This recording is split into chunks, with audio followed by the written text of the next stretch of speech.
Okay, we're recording our session as always. This is week 11, the start of week 11. A reminder, our course has week 11 and week 12 to go, and then we end on that Sunday of week 12. So let's see, I guess that's, 31st is Friday, that's August 9th. August 9th is the absolute deadline for turning in stuff because they want grades very quickly thereafter. So if you're going to have a problem with something, please let me know in advance. But I think everybody's doing real well in terms of getting things turned in on time and rolling along. Now, I know it's been a lot to absorb. We've been through a lot of software, a lot of different machinations of things. I'm anxious to look and see how you did on the Big ML assignment, because that's always kind of an interesting one. Perhaps some of you compared your Big ML decision tree with what you did in prediction or something else. That's sort of an extra. That wasn't part of the tasking. But hopefully you begin to sort of see the fog lift a little bit. Now, again, we haven't said a lot about what's behind the scenes with these predictive models, whether it's decision tree, regression, neural networks, or some of the others. But you will see all that, and you'll learn all that when we get to the Data610 course, where we do a lot of intensive explanations of what's going on behind the scenes. So don't worry about that. But I do think it's important to acquaint you with predictive modeling, because that's kind of the hottest thing on right now. That's kind of the sweet spot. Most organizations have gotten past the visual part, or at least they're working on it with Tableau or other dashboard software. And most of them have pretty reasonable data sets in terms of collecting data. So obviously what they'd like to do is be able to predict what's next. It's fun to know what's happening right now, and that's what dashboards and other kinds of visualization tools can provide for you. But the sweet spot at the moment is, of course, dealing with what's next. So, that's where the predictive part comes in. So we've spent a little time on that. Now, what I want to talk about tonight, and it'll be fairly brief because you're going to be doing the work the rest of the way, is the student project. We're going to say a little bit more about that in a minute. Let me go ahead and give you the usual agenda. Student project, a little template from Taylor, yep, same guy, and his buddy Raiden. They wrote a book together, Smart Enough Systems, which was the first time I ever ran into Mr. Taylor. That was probably 6-7 years ago. Great book. And we'll talk about the upcoming week. This would be next weeks 11 and 12, not week 2. Okay, a little bit of a review. And now this is the capstone project. It combines the 3 key elements. Remember, we talked about 3 key elements here. We talked about framing a decision. We talked about performing some analysis to support that decision. And we talked a little bit, didn't do a whole lot yet, but we did a little bit about operationalizing. With the decision management systems, the focus there was on, okay, let's turn this thing into something operational. Again, survey after survey, and I've shown you some of the results, come back and say that the data scientist of the future is not going to be a pure number cruncher. He or she is going to be someone who can work with the functional experts and people and then help sell whatever problem/model comes out of that. First of all, help frame it, then help build the model, then deal with the selling and operationalizing of the results. It doesn't do any good to build a model, sit on the shelf. You have to actually get it into implementation, especially if it's a good model. If it looks like it's going to improve things, give you a competitive advantage, then let's get it operationalized. And that requires a little bit of a salesmanship job. You have to go through and explain fully what you did, why you did it, how you did it, why it's important, things like that. So it seems pretty obvious when you think about it. And remember, the heavy lifting of the computational effort is gone, so now the data scientist should be able to build many models, find the best ones, decide what he or she wants to use in terms of trade-offs and so forth. So a good place to start might be those decision management use cases. I've highlighted this link before. But remember, these are some cases that Mr. Taylor thinks are good examples, if you will, of how you can make use of the 3-part scenario we just talked about: frame, solve, sell.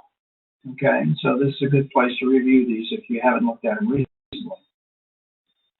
Another good place to review, and it says reread, Davenport's book. Remember, Tom Davenport's book, Keeping Up with the Quants, has been sort of the mainstay of our course. You know, it provides the overall means that we follow. 3 stages, 6 steps. So 3 stages: frame the problem, solve the problem. Now we're focusing a little bit more on the third one: communicate and act on the results. Now, the third one is the most difficult to do in the classroom, clearly, because until you get to the practicum, where you will have an opportunity to actually do such a thing, this is sort of a pseudo selling job that you're doing in terms of this assignment, right? Because you're selling it to me. When you get to the practicum and you have to go solve a real world problem for real, then obviously you're going to have to see if you can actually explain what you've done, why you did it, how you did it, and what it means to someone in the real world. But this is good practice for you. I know that in 600, unless they changed it, you all did a presentation. Would love to have time for everyone to do a full-blown presentation of their results in this one, but we don't. So I'll talk about what we are going to do. But we're still going to do the 3 pieces, okay? Now, the results part. What are you doing here? Well, you're actually telling a story. I'm going to provide you a link tonight that just came out, and one of the emphasized points in there was you've got to be able to tell a story. You got to be able to sell your answer. You got to be able to explain clearly, use good graphics. These are the page numbers, by the way. The references are right out of Keeping Up with the Quants book. Okay, and it says use good graphics. You don't want to have overloaded graphics. You want to have good graphics. You don't want to get too technical. Include a written report, state actions to take. Exactly what we're trying to say you need to do. So telling a story has become part and parcel of what a data scientist does. And given the background you have now, you should be able to tell a reasonable story. Some other key things: the stakeholder analysis worksheet, page 26. Examples of some testable hypotheses, page 41. Again, right out of the Keeping Up with the Quants. One way to tell the story, and here's sort of a good outline, not the only one: your understanding of the problem, how you're going to measure the impact. What is it you're trying to do? There were a few instances, not too many, where people were a little vague about exactly what they were trying to build with their model. What is it you're trying to do? First of all, you'd like to be able to say, a clear definition that I'm trying to build a model to do better at boom, boom, boom. You're trying to answer a specific question. Then, of course, you got to look at what data is available, what the hypothesis is, the solution, and the impact. Now, you're not going to do all of this in this final student project. You're going to do parts of it because we don't have time for you to build a complete model or any model. You've built some models, so I have a good feel for your ability to build at least some cursory models with using some reasonably effective software. You'll do a lot more model building in the future, but we want to still have the opportunity to frame it, talk about it, and discuss it. Now, this looks like just an eye test. I know it's hard to read, but remember you can download this presentation and look at it. This was an article that Mr. Taylor, James Taylor, and Neil Radin did actually several years ago in a great article called Technology for Operational Decision Making. What they did, and I'm not suggesting you do this, but I'm saying this is just something to consider when you get out in the real world downstream. What they did was build a little template to try to figure out if this problem being considered in an organization is a good one for building an analytical solution to. Think about that. We always think the problems are going to show up in beautiful format. Tell me how to do a better job of managing churn. Help me figure out who's committing fraud. Help me figure out who's going to default on a loan. It doesn't come in that neat and clearly, okay? There were certain requirements for a good analytical approach, if you recall from Mr. Taylor's presentations. You know, it had to be something that recurs often. It had to be operational. It had to be something that could be turned into a model, maybe even automated. There were a lot of requirements there, repeatable, okay? So what he and Mr. Radin did many years ago was sort of come up with some criteria: decision-making frequency, decision-making complexity, decision-making repeatability, rate of change in the decision. You know, obviously it wouldn't do you any good to build an analytical model if the data that you built it on, remember we always build it on past data, if that data were changing rapidly and wasn't of any value. So, you have to be in a fairly, it doesn't have to be stable forever, but it has to be stable during a period of time to let you make use of the past data to predict the future. Now, one of the things you'll have to do, of course, is continually update those models, because as things change, the models will need some repairs and replenishment with more current data because the world will adjust. Need for unintended operation, role of risk in the decision. I'm not suggesting you use this. I'm just saying keep this in mind for future reference, and this was a good place to bring it in. What Mr. Taylor and Radin have done here is give you kind of a template that says if you can go in and score these things, you can see the little point system they're doing here, 0, +5, +10, and then there's some minuses. Okay, and when you get all done, now again, I have to blow this up a little bit. When you get all done, you can see that if you get this one got a total score of 75, okay? And so, based on that, it is or isn't a good decision, good problem for an analytical approach. So I thought they did a nice job here to give you some guidance. That's just one example. That's not something you're doing for the student project. So let's return to something we've seen many times before. This was where we started the course, pretty much. Once we got by the decision biases we all have, we started talking about how to frame a decision. And this was Mr. Taylor's original outline. Remember, we were trying to figure out this marketing offer. And there were a lot of things that impacted that. Okay, some of those were input data, some of those were sub-decisions, some of those were authority measures, some of those were analytics. Remember, there was a little piece down here, customer churn likelihood, which was an analytic piece. Okay, that was our first and very good example of using his software. And then, of course, you had the link. The link was the analytics piece, the customer churn likelihood. Eventually, it feels its way up and becomes part of the frame, right?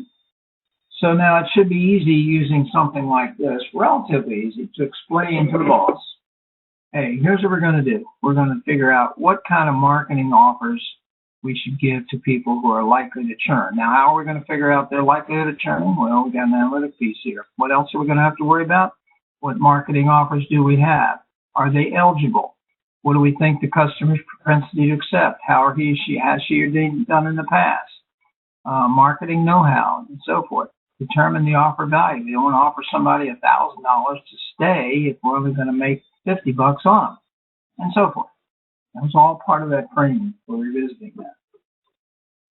Now, just recently, Mr. Taylor has put together another document.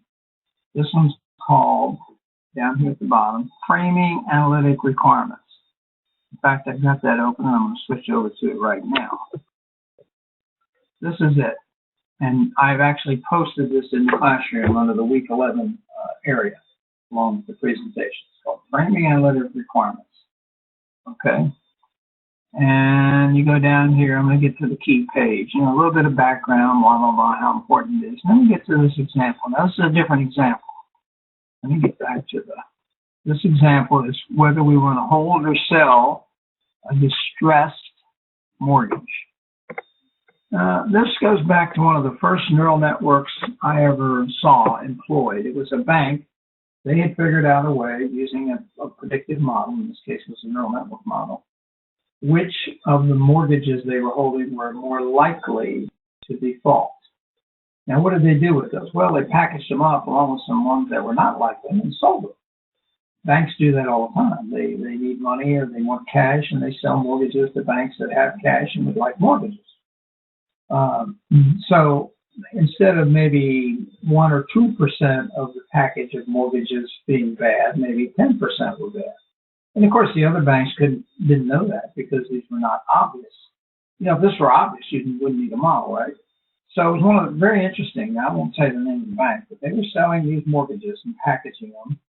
Of course, you can't sell all bad ones, or nobody will ever come back and buy them from you again. And you say, "Oh man, you got 10% bad out of that batch. I thought it was only 2% bad." And of course, the other banks aren't able to figure it out because they didn't have predictive model. Now, this was 15 years ago.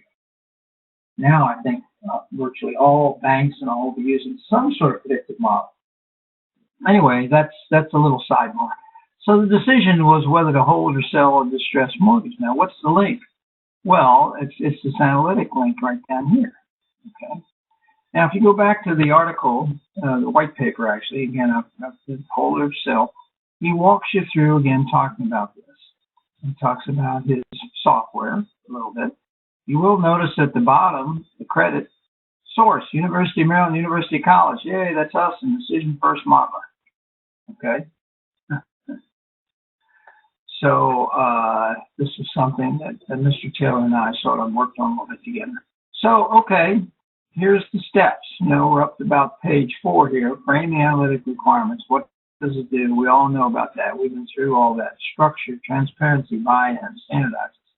When you go over to page 6, okay, starts talking about sort of the requirements, the business case, finding analytics that work, link analytics specifically to action, focus on the business need, and so forth. So it's a very good little paper, sort of a review for you all, but a little bit of new stuff in there. Key takeaways. Key takeaways. This is what the point we're trying to get across with this final assignment. So we'll get to what exactly you're going to do. There's some guidance, of course, in the assignment area. You're going to go back and you're going to use, basically, you're going to go back and use the Decisions First software again. Only this time, I'm asking you to frame a real decision.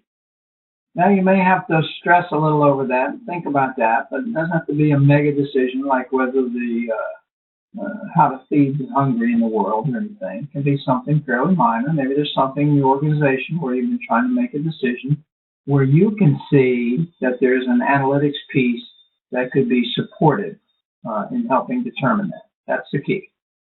You're going to build another Decisions First frame. And this one will be, again, a real problem for your organization. And part of that, let me go back to that slide. I'm going to say that. Part of that will be some sort of an analytic piece. Now, you do not build the analytic model.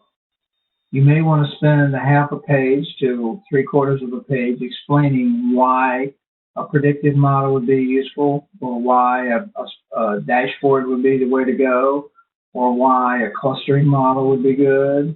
Maybe you're trying to group your customers into tiers. Well, then a clustering model would support that, a segmentation model. Clustering, segmentation, same thing. Maybe you're trying to figure out if customers bought TVs, would they also like to buy something else, a radio or something? Well, that's an association model. Maybe you're trying to predict which customers will leave your company. That's a churn model. Maybe you're just trying to outline and figure out what's going on in the organization. That would be a dashboard model. So I'm allowing all this. And I'm specifically do not want you to even come close to building the model, because that would take way too long. You'd have to get real world data. You're going to do that in the practical, Data610. Okay, and this could be your outline almost for Data610. Do a good job with this. It might be something you hold on to, and you get to 6-7, you pull it out, say, wow, I outlined a real problem. Now let me go see if I can build a model that would help support the answer or help answer the question.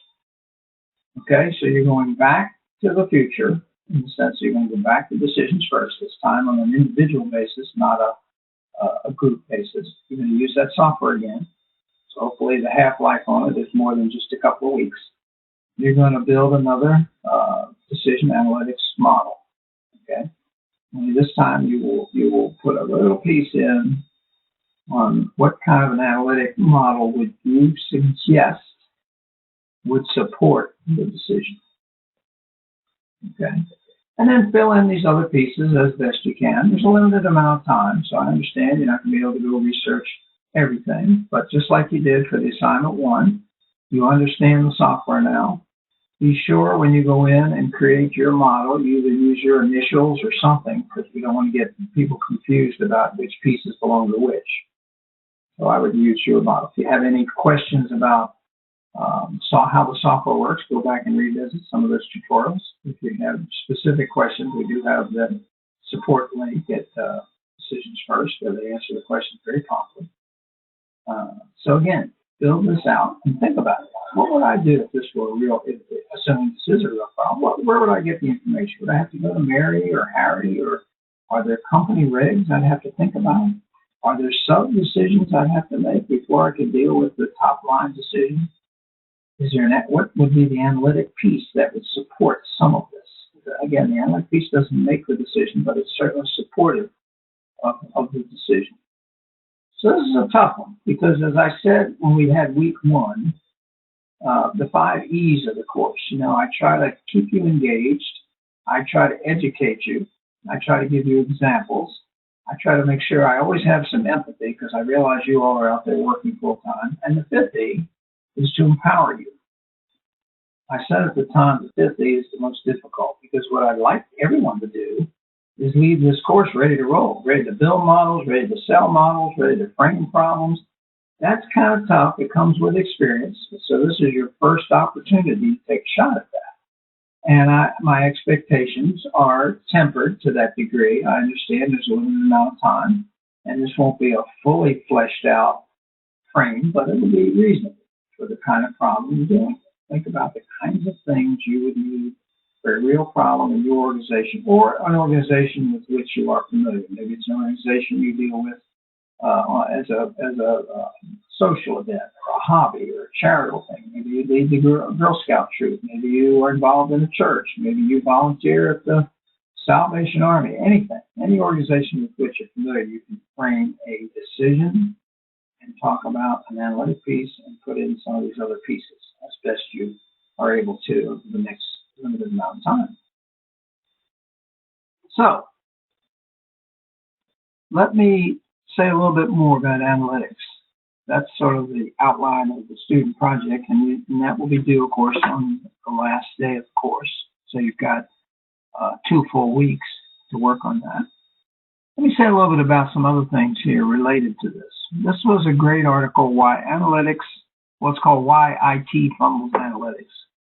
One of the things to think about going forward, not related to the final assignment, but one of the things to think about going forward is, where is the analytics piece or people or function going to be placed in your organization? There's a strong argument to be made that it should not be in the IT section. Now, most people think, oh, well, that's where the nerds are, that's where the geeks are, and they would love this stuff, and they like numbers. Well, they don't always like numbers. They like technology. It's not always the same. So these were some of the results from this article, Harvard Business Review. IT's focus almost always on improving efficiency, not gaining insights. What are we trying to do with our models? We're trying to gain insights. We're trying to be able to be forward-thinking, be predictive, be proactive. How to make better decisions is ignored by the IT folks. Instead, the focus should be on how people create and use information. Exactly. Deploying IT tools is easy. Understanding how they might be used much less clear. Again, the IT folks might not be the best folks. That's just one article. You might be able to find someone who say, well, it works great in the IT department, but certainly some of the IT folks, although they'd be comfortable with some of the tools and techniques, perhaps, maybe the database stuff, not sure they'd be comfortable with the analytics stuff. Here are the recommendations from this article. Make people the forefront of this. The people who will create value need to be the key. Challenge is how decisions are made. Our whole focus in this course, and indeed in the whole MSBA program, is the linkage of analytics and decision making. Analytics and decision making. Doesn't any good just to be very good at models. You need to focus on, okay, what do I do with what I just found in that model? Emphasize information use as a way to unlock value of information technology. In other words, these little techie programs we use, whether it's prediction, big ML, or even something on a mega scale like SAS, the value comes from how you leverage that tool to tweak and tease information out of your data that can benefit your organization. We also want to focus on the culture. We talked about that early on. We talked about your analytical maturity quotient. You've got to reach the point eventually where it becomes part of the culture to say, do we have a data-driven organization or not? Do we want to go with gut feel, hunch, and intuition, or do we want to base our decisions on data? I think the evidence is pretty clear that for the most part, the gut feel, hunch, and intuition approach is not going to work. Ask second-order questions. Give IT project teams freedom to reframe.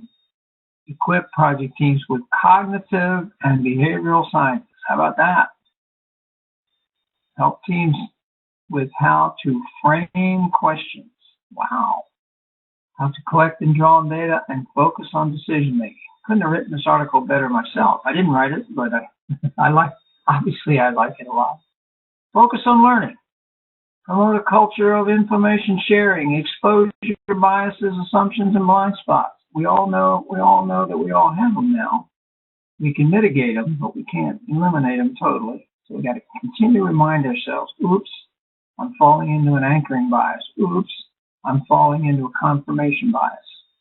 Strive to demonstrate cause and effect. Go back and revisit your Baserman book occasionally and refresh yourself on those biases. Identify appropriate tools and techniques. It could be that for a lot of organizations, something like prediction or big ML is certainly adequate for a vast percentage of the decisions. Other organizations will need bigger and better tools, more powerful tools that can handle much larger data sets. Worry about more about solving business problems than deploying IT. So, and again, this is a hard chart to see on the screen right now, so I can blow it up a little bit. Oops. These are some typical kinds of projects which would, again, give you some ideas for what you might want to think about going on in your organization. Are you trying to do something with your supply chain? Are you trying to automate a claims handling? If you're going to automate a claims handling, what's the thing you got to do to be able to figure out which claims do you look at? Which claims, what kind of a likelihood, you'd have to have an analytical model that gives a probability of a claim being fraudulent. Couldn't look at all of them too much. So let's look at the chart. Okay, now I started the course, or maybe it was week 2, talking about my favorite all-time article on the subject, A Delicate Balance. The article talks about organizational barriers down here at the bottom. A delicate balance, organizational barriers to evidence-based decision, evidence-based management. And, I still think it's worth revisiting and reminding people of some of the key things that were in there. If you want to be a first-rate analytical competitor, you got to cultivate the ability to function without losing sight of two opposing ideas. On the one hand, many models have been shown to be effective in helping human specialists make decisions. On the other hand, models tend to not be repositories of truth, but provisional decision tools that benefit from continual improvement. I couldn't agree more. Okay? One of the things that happens with models when I did consulting work was one of two things. Either you had total disbelief, nobody believed any of the models. You couldn't explain it, so I don't understand it. It's a black box, I don't like it. Or they put all their faith in the models, which is equally dangerous. Oh, wow, you built the model, must be right, so I guess that's what we got to do. The middle ground, somewhere in between. Relying on the model, but also maintaining a little skepticism about the things that aren't included in the model and tempering that a little bit. But relying on the model to be ground truth is a little bit sort of what I would recommend. So the goal is not so much to choose between specialists and equations, but set up a virtuous cycle where they contribute to each other. Okay? Now, let's talk about, again, the upcoming weeks 11 and 12 assignment. So here's the pieces I think would be included in a complete addressing of that. First, a description of the problem. Say, okay, I've decided to take on, I'll do a better job of identifying fraudulent claims in my organization. Okay, and I say problem. It could be a challenge, an opportunity, or whatever. Sort of an explanation. This should take a few paragraphs. Here's the problem. Here's why it's a problem. Here's some things that we've seen happening. Again, I know you can't do everything to every degree in life, but that's okay. Then you're going to go build a decision requirements model. That's the decisions first piece. Then you should put in a little piece somewhere, paragraph or two maybe, about the analytical technology or modeling tool you think would be best used for this. Again, you're not building the model, not even starting to build the model. You're simply saying, you know, it looks like for this problem, a predictive analytics tool using perhaps a classification approach, because maybe the answer is binary, they are or aren't fraudulent. Or maybe the answer is continuous, in which case you want to build an interval model. Okay? KPIs. It's tough. Tough to come up with KPIs. And again, if you can't, you can't. But try to come up with some. How would I measure the effectiveness of this model? You know, it might be difficult because you don't really know until you get into building the model what the current effectiveness of what you're doing is. You know, that takes some investigation. Say, okay, you're saying I'm going to build a better model to predict fraudulent claims. How are we doing that now? Somebody says, well, Mary looks at them and she's been doing this for 20 years and she has sort of a gut feel for which ones look sketchy. Or we look to see if they claim double what Medicaid allows. Or they claim $1 over the Medicare cap, which leads us to think, pretty suspicious. Maybe you have some sort of gut feel, intuition, rules already, heuristics, if you will, some rules of thumb already. Well, then the KPI would be, hey, I'm going to try to improve it by 10%. I'm going to try to improve it by 5%. I'm going to try to improve it. You can't say I'm going to solve it and make sure we never have a fraudulent claim go through. That's ridiculous. But as you know, the intent and the reasonable goal of using an analytical approach is to improve things. Now, how much do you need to improve to justify the effort? That's always the case. So think about this. What would be the knowledge performance indicators that tell you you've done a good job here? Now, again, the default is always, well, I'm going to improve things by 10%. That's a pretty simple answer, or 5%. But, maybe those of you who give it a little more thought and come up with some more specific kind of KPIs, that would be neat. It says examples of other companies using the same technology for similar problems. That's a tough one. So again, I won't make that a requirement. That should be sort of an extra. If you say, gee, our competitors are using a model like this, or they're using a predictive model, or using a dashboard, or using something. Okay, that's about as far as you can go. An estimate of the resources needed. Another tough one, isn't it? Again, maybe you're saying, gee, this looks like something we could do in 6 months, 6 weeks, 6 days, 6 hours, 6 years. An estimate. And where would be the stumbling blocks? Would it be cultural? Would it be money? Would it be time? Would it be finding somebody to do it? Would it be a lack of skill, a lack of understanding, a lack of expertise? Any of those. Just kind of interested. I'm trying to, I'm trying to look at this and get a feel for what kind of problems are out there, what kind of models you think might help address those problems, what kind of barriers or hurdles or hindrances do you think you'd run into, and any other issues. If you say, well, this would require a change in the laws or something to do this, well, that might be. Okay, so these are tough. These are tough requirements. It's a tough assignment. Do your best. Don't stress over it. I know you may not have all the pieces to all the things. I understand that. But this would be an ideal one that had all these pieces, right? I mean, the decision requirements model alone takes, as you know, several pages. And you can have appendices. You can stretch the page number a little bit. Don't turn in a 50-page paper. Again, we're trying to make sure you're fairly succinct. Now, in addition to all this, well, let me first say you're performing as an internal consultant. You're basically looking to your organization and saying, here's an area where I think analytical models could help, because here's a decision we've been wrestling with, but here's an idea and we haven't really resolved it. We've been doing it by happenstance. Now maybe we want to take a little more structured approach. So you would be using decisions first.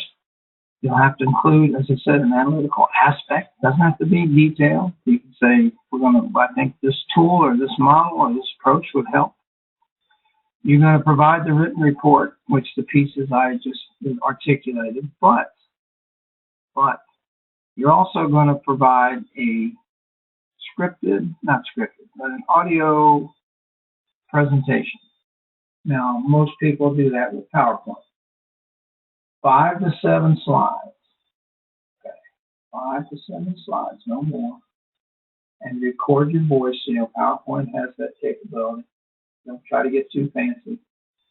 It creates a large file, I understand that, but you should be able to deposit that fine at the website. If you have to zip it or compress it, that's okay too, but I don't think it'd be a problem. So basically, those slides should kind of cover the pieces that were on this slide. So here's my problem, boss. Here's a glimpse at the model. Maybe you put the drawing up of the analytics model and say a few things about some, not all, of the key pieces. You don't have to go through every single piece on the chart. You mentioned in your presentation, I think a dashboard model would be great here because we just want to illustrate what's going on. I think a clustering model would be great here because we're going to try to tier our customers. I think an association model would be great here. I think a classification model would be great here, and so forth. I think a decision tree model could be great here because we're trying to decide who we should offer reduced rates on a loan to. Okay, just a brief description. Here's how we're going to measure that. We're going to look for boom, boom, boom. 5% improvement here, 10% here, reduction here, elimination of paper there. Example, that's probably the tough one. So you may do that again. It's just an optional one. I think if we could do something like this, boss, in 6 weeks, if we had Mary working on it full time, maybe, you know, I think we're going to have to work and make sure we don't feel too complicated a model because we'll never be able to explain it to the top level if it gets too complicated. Maybe this kind of thing. I'll leave that up to you. You like to in graduate school, at least I like to. Again, I know if the students are as happy with this as I am. In graduate school, we don't give you every single specific step you need to take. That's undergrad thinking. Graduate school, we give you, at least I think you should give people a framework, some general guidelines to operate within that framework, and give them some freedom to maneuver within that. There's certain pieces that need to be here. You need to have a decisions first model. You need to have a description of the problem. You need to have a description of the analytical tool. You need to have some sort of guess at what reasonable KPIs would be. The rest is sort of your thinking. What makes a model or an approach like this valuable to my organization? So you're going to provide the written report. It says make a presentation, but you're going to record a presentation. So go through your slides and record them and bundle that up and send it. Shouldn't be a problem. Okay. Again, as always, we're up to the last chart. The last chart, as you know by now, says if you have questions where I've not been clear enough right now that are bugging you, ask. If you have questions during the week, feel free to ask. I try to provide guidance. We will likely not have a week 12 WebEx session unless there's a need to discuss further some things. That doesn't mean I won't continue to bombard you with links and things I find and post them in the website. But again, if you're checking the website for our course regularly, meaning every other day or two, then okay, here's a question. Do we need to do some analytics based on data? Classification says no. No. Good question. I want to be very clear. You are not building a model. You're not building an analytics model. You are building a framework. But no, you're not building a model. So you don't need to have any data in your report. In fact, you shouldn't have. You're going to say, gee, based on the decision to be made, maybe the decision is whether or not to, how to, well, let's look at the one that Mr. Taylor just framed, whether to keep distressed mortgages. Well, the analytics model might be a classification model that predicts whether a mortgage will default or not. Or it might be a continuous model that predicts how much money you'll lose if they do default. There's a couple of ways to go on almost everyone. But you're not building any model. You're not collecting and using any data. You're outlining the problem. Now, again, if this turns out to be real-worldly enough, hold on to it, because, again, you could use it when you get to the practicum in 670, where you do have to solve a real-world problem, preferably from your organization. So the first cohort in our whole program is going to be going through Data 670 this fall. So we'll have our first real experience on how well that works. They will build a model. They'll frame it and they will build a model. Whether they will have to use decisions first, I don't know if that's been decided yet, because I won't be teaching that course most likely. I've got 2 other courses for the fall. Good question, though. Again, I can't emphasize over and over more that you will not be building any analytical model. You will be building a decisions first framework, which includes a piece that is representing, standing in for an analytical model, and you will describe in a paragraph or so what kind of a model you think would be best to use for that kind of problem. Just a description. You don't have to get any data. You might just say, I think a classification model would be ideal because I'm trying to predict yes or no. I'm trying to predict thumbs up, thumbs down, and that's the kind of model that does a good job of that. I could use a decision tree. You can have a classification decision tree. You can have a classification regression, which we call logistic regression. You can use neural nets for classification. So then you might just say, here's what I think I should use. Okay. Good question. Again, I'm trying to give you as much clarity as I can on this assignment. It is probably the fuzziest of the assignments. But it's also one that sort of pulls it together and says, okay, first of all, can I actually employ the steps, frame the problem, mention how I would build a model, mention the analytical model or tool I would use, not do it. And then can I sort of explain that to the boss? Now, you're not explaining the results. Unfortunately, we don't have time for you to actually build a model and explain the results. That would be ideal, but that's what may come for you in Data 6.7. So this is sort of a preparation step. You want to make sure that you're able to fully frame a problem and think about what analytical piece might go best to support it.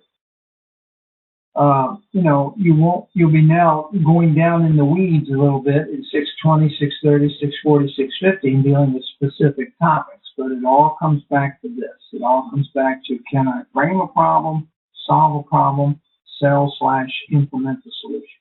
It always comes back to that. But you won't be doing that in detail again until 670. Okay? You will be doing a lot of model building. You'll be doing a lot of understanding databases and getting a little bit into R and things like that, and dealing with unstructured models and structured models. You do a lot of detailed stuff. And then when you come back to the practicum, we're hoping that you'll be able to recover and say, okay, now let me step back and get back to what I know I need to do. Frame a problem, solve the problem, maybe build a model, and sell the solution. Here, though, you're not going to build a model. All right, I'm going to go ahead back and say stop sharing my screen. And then I'm going to go ahead and stop the recording.